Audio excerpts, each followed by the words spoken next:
Educación en el pueblo de Israel.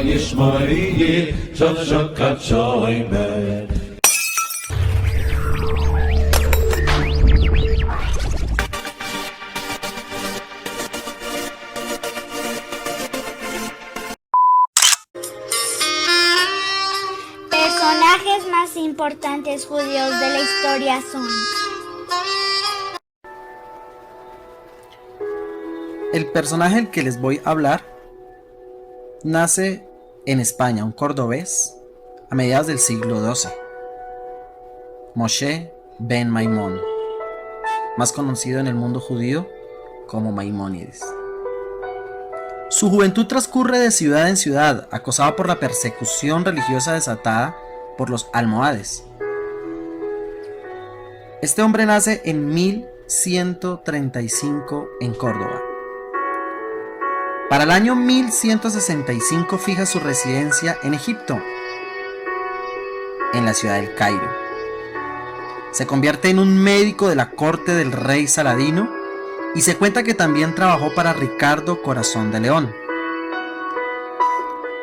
en tierras árabes. Con motivo de la Tercera Cruzada, Maimónides fue considerado como el filósofo judaico más importante de la era postalmúdica y su obra influyó en pensadores cristianos y árabes. En el año 1160 su familia se exilia en la ciudad marroquí de Fez y finalmente muere en el año 1204 en Al-Futat, Egipto.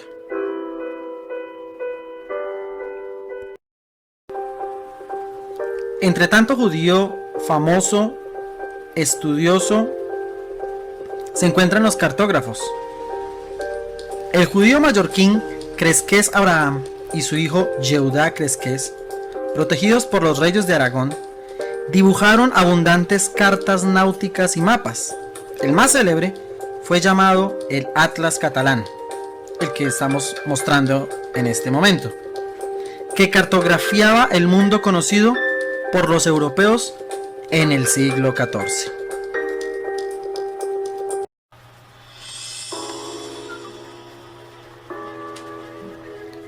Ahora hablaremos de Rav Shaul o el apóstol Pablo, un estudioso de todos los tiempos. Sabemos que nació en Tarso, que fue seguidor de nuestro Mashiach, pero ¿qué sabemos de sus estudios?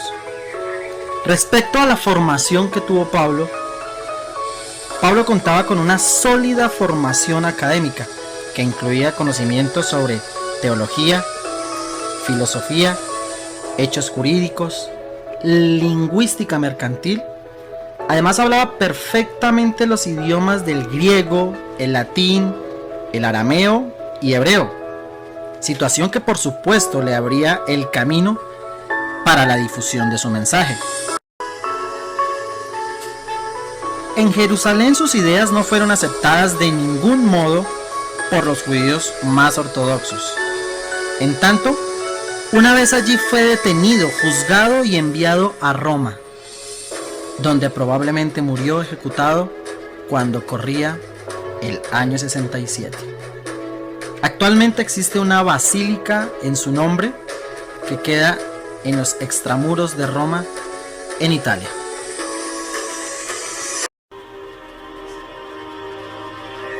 Moisés, Moshe.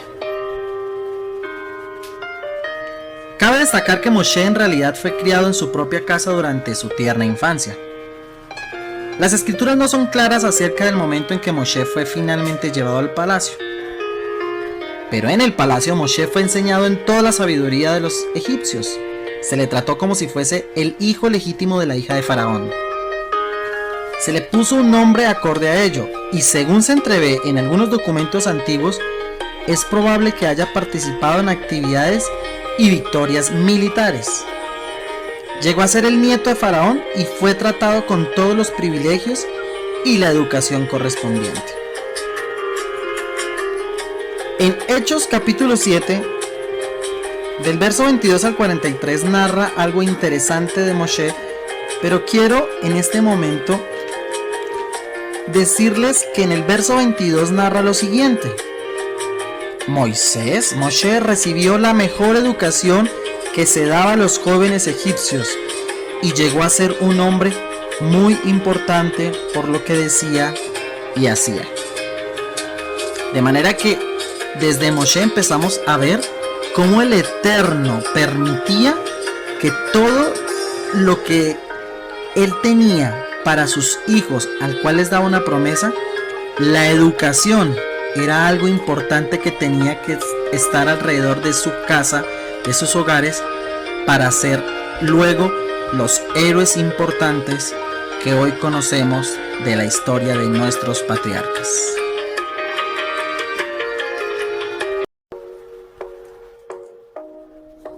Los judíos en la ciencia médica. Durante la Edad Media, los judíos europeos contribuyeron a la expansión del conocimiento médico, traduciendo importantes textos del árabe y hebreo a otras lenguas. Uno de los más célebres fue el escrito por el médico y filósofo del origen persa, nacido en lo que hoy día es Uzbekistán, Avicena, en el siglo XI. Hacia el año 1800, las facultades de medicina en Europa comenzaron a abrir sus puertas a estudiantes de origen judío, incluyendo por primera vez a mujeres entre sus alumnos. Y en los primeros años del siglo XX, la mitad de todos los médicos que ejercían en Berlín, alrededor del 60% de los de Viena y el 70% de los de Varsovia, eran judíos. A pesar de ello, tenían restringido el acceso a determinadas especialidades médicas, como la cirugía, dedicándose a áreas de las ciencias médicas que entonces tenían menos prestigio, tales como la dermatología, inmunología, patología, ginecología y psiquiatría. De hecho, el psicoanálisis fue durante conocida una época como la ciencia judía. Pero un paradigma de los prejuicios sobre los judíos lo hallamos en el Conspicio Patálogo de Paul Ehrlich, quien fue galardonado en el año de 1908 con el Premio Nobel de Fisiología y Medicina. Premio Nobel de Fisiología y Medicina. A pesar del honor recibido, no consolidó su plaza de profesor en la Universidad de Frankfurt hasta el año 1914, pocos meses antes de su fallecimiento. Cuando el Partido Nacional Socialista Obrero Alemán llegó al poder en Alemania, cambiaron el nombre de varias calles para eliminar las que honraban a Paul Ehrlich, quitando también cualquier referencia en los libros de texto. No existe una ciencia médica judía en la manera de la medicina china, pero los judíos han contribuido también en el campo de la medicina a trascendentales progresos en la mejora de la salud en todo el mundo. Y este es un aspecto que la sociedad no debería olvidar jamás.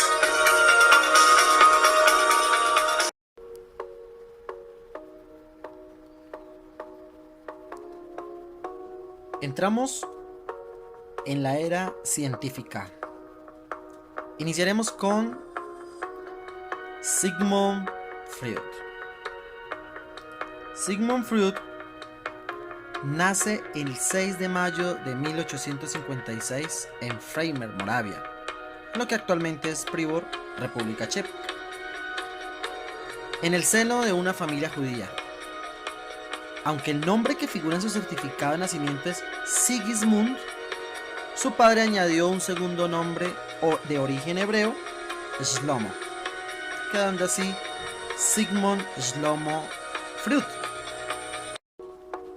Sigmund es considerado como el padre del psicoanálisis, una de las mayores figuras intelectuales del siglo XX.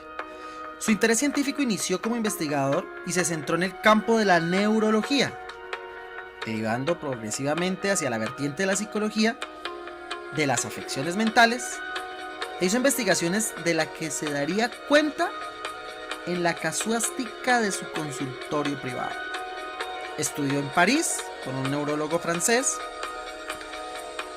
hizo algunas aplicaciones de la hipnosis, trabajó también en el tratamiento de la histeria, todo lo que tiene que ver en el campo de la neurología. El 28 de agosto de 1930, Freud fue galardonado con el premio Goethe de la ciudad de Frankfurt del Meno por su actividad creativa.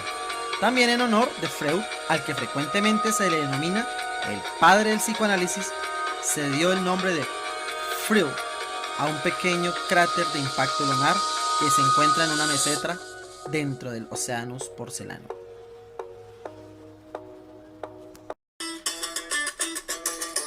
Bueno, ahora hablaremos de uno de los científicos más famosos de los últimos tiempos, Albert Einstein. Quizás ustedes ya saben muchas cosas de él, pero quiero en esta corta reseña que voy a hacer contarles 7 cosas que quizás usted no sabía de Albert Einstein, el hombre que predijo la existencia de las ondas gravitacionales. Bueno, Albert Einstein tocaba violín. Él empezó a aprender a tocar este instrumento cuando era joven y siguió tocándolo hasta que por su avanzada edad ya no podía mover la mano izquierda de la forma tan rápida y precisa como se requiere. Tocó en conciertos de beneficencia y usó la música como forma de relajación durante toda su vida. Él era fanático de las obras de Mozart y de Bach. Sus profesores decían que nunca lograrían nada en la vida. Einstein y su familia le dijeron a la prensa que él fue comparativamente lento para aprender y caminar y hablar. Su hermana Maja, al escribir sobre su hermano famoso, dijo que cuando él era pequeño, en Alemania, la gente de su entorno se preocupaba por la posibilidad de que nunca llegaría a hablar. En la escuela no disfrutó estudiando las materias de humanidades, luchó contra la escritura y existe una extendida suposición de que sufría dislexia. Einstein tenía un cerebro inusual. Tras su muerte, su cerebro fue medido y pesado por los científicos. Muestras de estos fueron enviadas alrededor del mundo. Y los estudios revelaron que sus neuronas estaban más firmemente compactadas de lo habitual, lo que podría haberle permitido procesar información de forma más veloz que otras personas. La parte del cerebro responsable del reconocimiento espacial y del pensamiento matemático parecía ser más grande de lo normal. Algunas personas dicen que estos son solo especulaciones y que en todo caso resulta difícil probar el vínculo entre su cerebro físico y su genio. El tamaño del cerebro varía de persona a persona. Einstein era un refugiado. Cuando los nazis llegaron al poder de la Alemania, Einstein ya era famoso. Todo el mundo sabía que era judío y él se hizo cada vez más difícil trabajar debido al aumento del antisemitismo en Europa. A inicios de la década de 1930, Einstein aceptó una oferta de trabajo en los Estados Unidos. Un poco después, el Tercer Reich lo acusó de traición y sus libros fueron quemados en la hoguera durante una ceremonia organizada por estudiantes nazis. Einstein ayudó a otros judíos a escapar de Alemania, pero tenía sentimientos encontrados por haberse marchado del país. Imagínense que Einstein declinó la oportunidad de ser el segundo presidente de Israel. En 1952, el embajador de Israel de Estados Unidos le escribió a Einstein en nombre del primer ministro David Ben-Gurión, preguntándole si él estaría dispuesto a asumir el rol de presidente del Estado. La carta le garantizaba que recibiría absoluta libertad para proseguir con su gran trabajo científico. Einstein respondió que estaba profundamente conmovido, pero que no era la persona adecuada para el cargo debido a su avanzada edad y a su personalidad. Las cosas que dijo y las que no dijo. Hay un dicho que afirma que si no puedes explicar algo de forma simple, es porque no lo has entendido suficientemente bien. La frase es atribuida con frecuencia a Einstein, pese a que no hay evidencia de que sea suya. De hecho, a Einstein se le atribuyen muchas frases que no le pertenecen. Lo que sí dijo fue: la imaginación es más importante que el conocimiento. porque el conocimiento es limitado, mientras que la imaginación abarca todo el mundo, estimulando el progreso y dando a luz la evolución.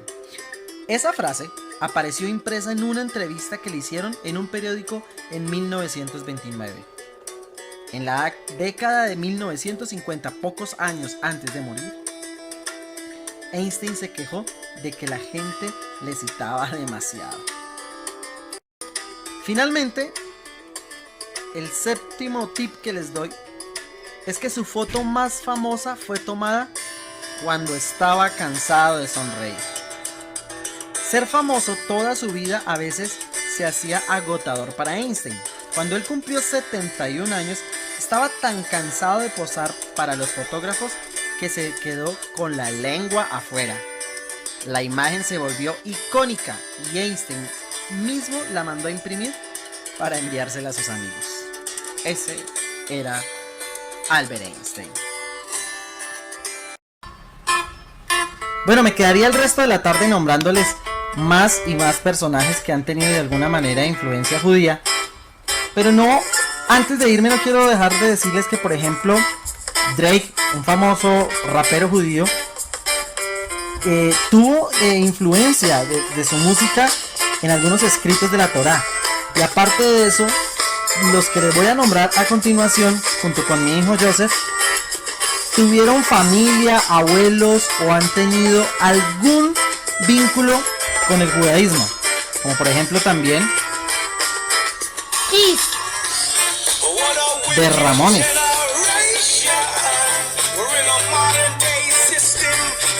Beastie Boys, Billy Joel, Adam Levine, Bruno Mars, Ariana Grande, Haim, Pink, Beck, Lenny Kravitz, Ezra Cohen, Adam Lambert, Troye Sivan, Action Bronson, Diana Agron, Mark Bronson, Zac Efron, Mac Miller,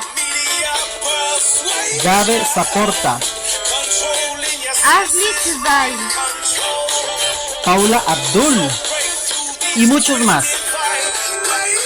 Algo que me impresiona de ellos y de todos los personajes que a lo largo de este relato les hemos mencionado es que han sido personas esforzadas, que aunque unos creyentes, otros practicantes, otros observantes, pero de una u otra manera ha quedado impregnado en su sangre, en su ADN, el judaísmo.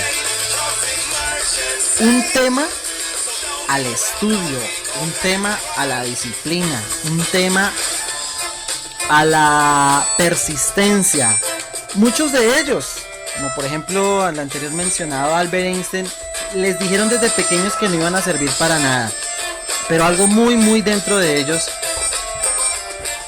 los hacía persistir, los hacía seguir, y de seguro estoy que tuvo que ver ese espíritu del Eterno intrínseco en las células de cada uno de ellos. Aparte de la disciplina y de lo que le impregnaban, eran muy buenos en lo que hacían. De manera que así, hoy nosotros somos Israel y tenemos un poquitico de ese ADN espiritual. Y por qué no, si somos levitas, tener ese ADN físico de sangre judía. Tenemos que ser mejores cada día, tenemos que ser más disciplinados, tenemos que ser más estudiosos. Y con todo lo que hemos dicho y compartido con mucho cariño a todos ustedes en estos minutos, es para que tomemos como ejemplo a nuestros hermanos mayores, los judíos, y terminemos siendo exitosos.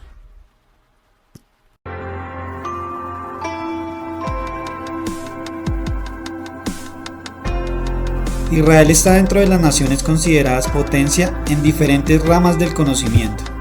Es reconocida por ser la cuna del desarrollo en ciencias de la salud e invención tecnológica. Su desarrollo como nación en tan poco tiempo es ejemplo a nivel mundial y su concurrente participación en los premios Nobel hablan por sí solo de su nivel educativo. Esta es la nueva nación de Israel, pero todo esto trasciende en el tiempo. Durante siglos el pueblo de Israel ha estructurado un sistema educativo que viene desde el estudio de la Torá y se ha desplegado a otras ramas del conocimiento, convirtiéndolos en excelentes estudiantes y profesionales en todos los tiempos. En este estudio no se pretende explicar cómo se ha estructurado minuciosamente la educación en el pueblo de Israel, pero sí la importancia que éste tiene en nuestro pueblo. Volvamos en el tiempo y descubramos juntos un poco más de cómo se formó este sistema.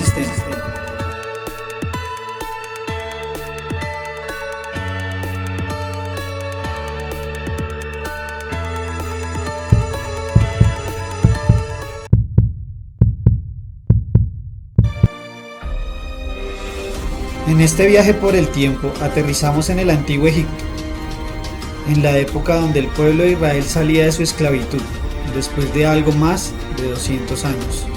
Egipto era el imperio más predominante, con grandes estructuras y con la civilización más desarrollada de la época.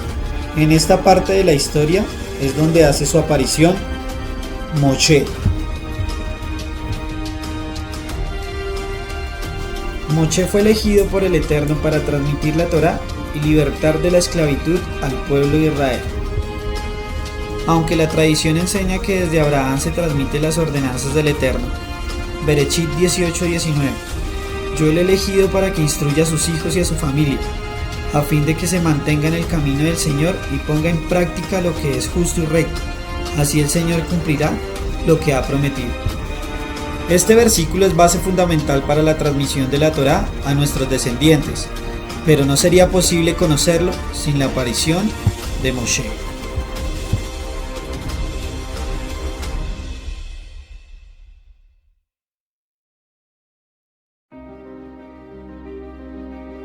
No podemos dejar de mencionar que Moshe fue educado en Egipto por maestros de la época en diferentes áreas. Puede que este haya sido el factor principal en su elección, al estar más educado que los demás hebreos para cumplir la misión encomendada por el Eterno. En la Torá está plasmado cómo Moshe transmitía al pueblo y cómo enseñaba sobre cada instrucción, fiesta, maldición y bendición que el Eterno entregó. Por eso es considerado el primer gran maestro, además del profeta más importante de Israel. Cabe aclarar que es después de Yeshua, que es superior a todos los maestros, profetas y sacerdotes por su condición de Mesías de Israel. La tradición describe que una de las formas de la transmisión de la Torá era que Moshe le enseñaba a Aarón a sus hijos, después a Aarón a sus hijos y a los principales de cada tribu, y después a todo el pueblo. Moshe, como elegido por Hashem y maestro del pueblo, nos dejó la Torá, de donde se nos enseña en muchos pasajes la importancia de la transmisión y la educación de nuestros descendientes. Un ejemplo de ello es como lo encontramos en el Shema Israel cuando decimos: y estas palabras las enseñarás diligentemente a tus hijos, dando una importancia fundamental en la educación para la formación correctamente de nuestros hijos en el camino del Eterno.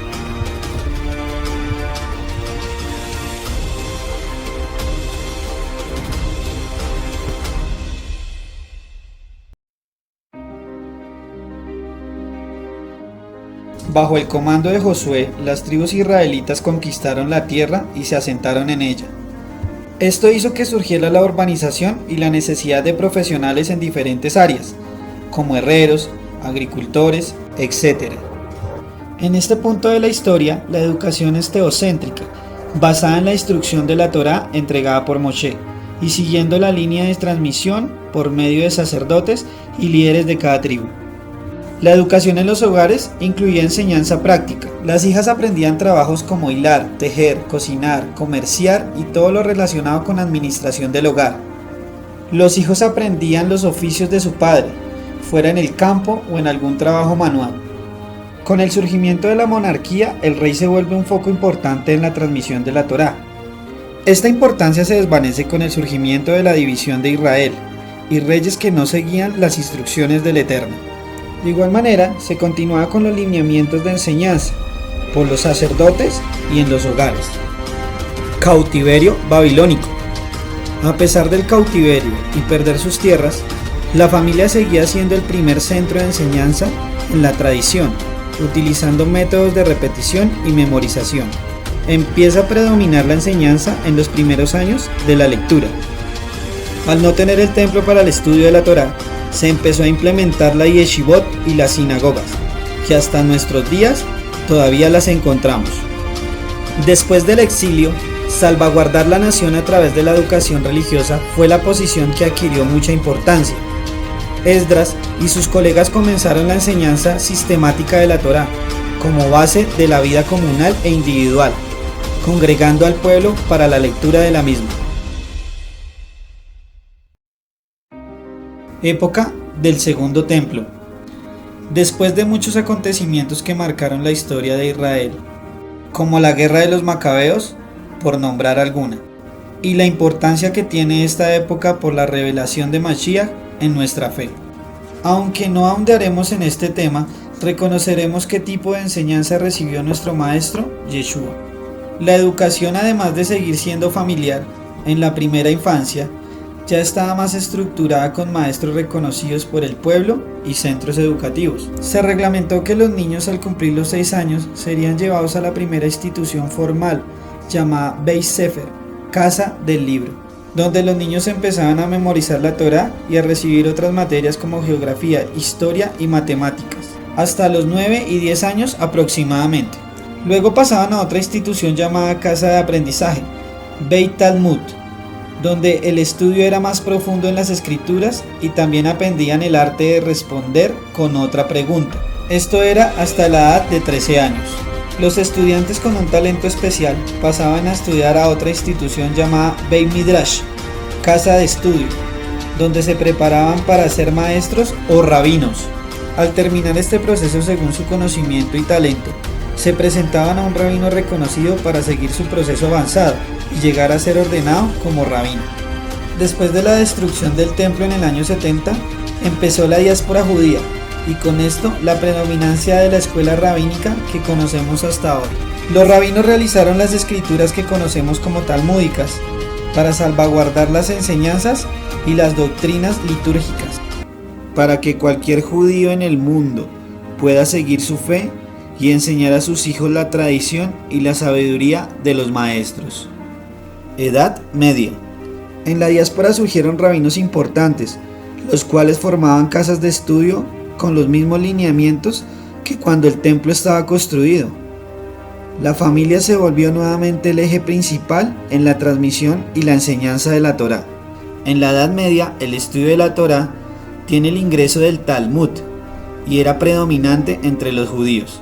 El estudio secular era más común al pasar el tiempo. Como en todas las épocas, la familia tenía un papel relevante. En el hogar la madre era la responsable de la vida religiosa. Los hijos estaban bajo su tutela los primeros años de su vida. Ella daba las primeras instrucciones sobre la moral.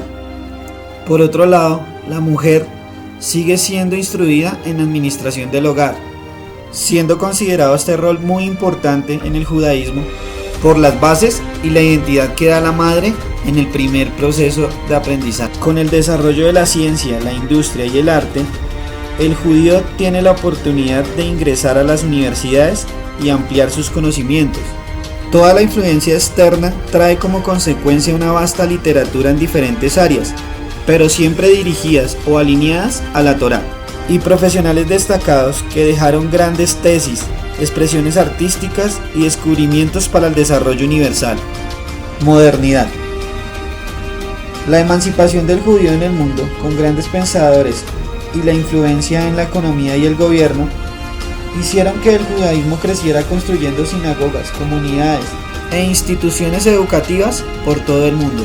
Pero esto trajo también consecuencias nefastas, con grandes persecuciones y expresiones de antisemitismo de diferentes sectores, viviendo ataques, asesinatos y acusaciones religiosas que desembocaron en la Shoah, donde se cometió el peor ataque contra nuestro pueblo. El surgimiento del Estado de Israel en 1948 marca el regreso a la tierra, donde judíos de todas las naciones con diferentes conocimientos y profesiones pusieron su empeño para el desarrollo de la nueva nación de Israel. pero a este estudio le hace falta profundizar esta época moderna, donde consideramos que es necesario la participación de toda nuestra comunidad. Por esta razón, queremos promover el estudio de esta época moderna y que entre todos conozcamos cómo ha sido el desarrollo educativo de nuestro pueblo hasta nuestros días. Este estudio continúa contigo.